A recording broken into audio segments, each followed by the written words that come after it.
বন্ধুরা সবাই কেমন আছেন? আশা করি হয়তো ভালোই আছেন। আমি দিয়ে গ্যাস জ্বালিয়ে কড়াই বসিয়েছি। আমি আজকে আমিষ রাজমা বানাবো। প্রথমে কড়াইতে তেল দিয়ে পেঁয়াজ কুচি দিয়েছি, একটা তেজপাতা, একটা গোটা শুকনো লঙ্কা, গোটা গরম মশলা দিয়েছি, দুটো এলাচ, লবঙ্গ, দারচিনি, আর দিয়েছি রসুন আর আদা গ্রেট করে, একটা কাঁচা লঙ্কাকে কুচি করে দিয়েছি। দিয়ে এখন মশলাটাকে ভাজছি ভালো করে। এখন চিকেন মশলা দিয়ে দিব,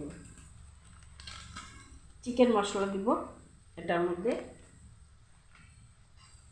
দিয়ে এখন মশলাটাকে ভালো করে আমি কষিয়ে নেব। আর এদিকে রাজমা আর একটা মাঝে এসে যে আলুকে আমি সিদ্ধ করে রেখেছি। এখন এই মশলাটা আমার ভালো করে ভাজা হয়েছে। এখানে ধনে গুঁড়ো দিয়েছি, জিরে গুঁড়ো, কাশ্মীরি লাল লঙ্কার গুঁড়ো, হলুদ গুঁড়ো দিয়ে চিকেন মশলা সব কিছু দিয়ে মশলাটাকে ভালো করে কষিয়ে নিয়েছি। এখন রাজমা আর আলুটাকে দিয়ে দেবো। একটা মাঝে এসে যে টমেটো দিয়েছিলাম,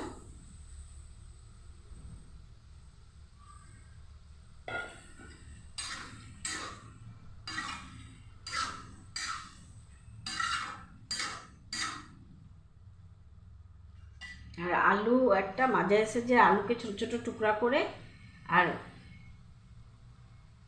রাজমা একসাথে সিদ্ধ করে নিয়েছিলাম। এখন স্বাদ মতো লবণ দিয়ে দিব।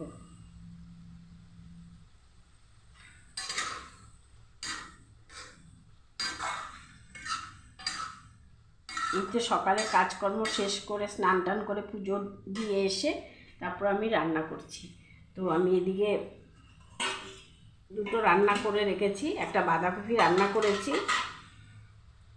আর বরবটি সিম আলু দিয়ে ভাজা করেছি।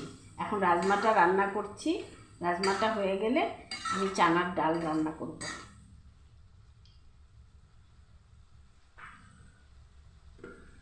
এখন এটার মধ্যে আমি গরম মশলা, গুঁড়ো গরম মশলা দিয়ে দিব।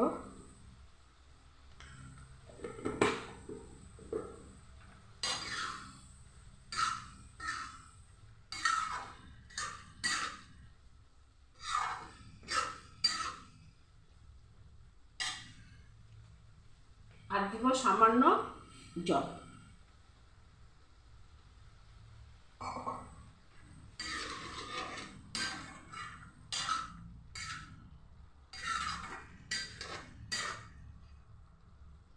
এটা হয়ে গেলে আমি নামিয়ে নেব।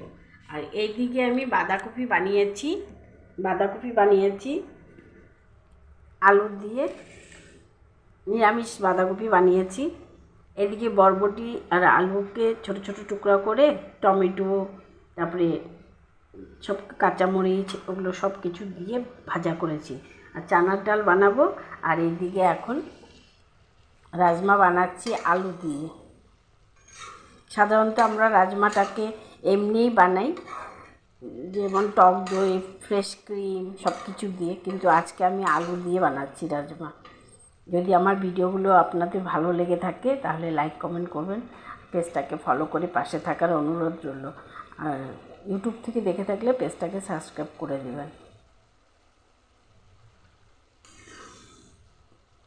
সবাই ভালো থাকবেন, সুস্থ থাকবেন। আজ এই পর্যন্তই, আবার অন্য কোনো নতুন ভিডিওতে আসবো। সবাই ভালো থাকবেন।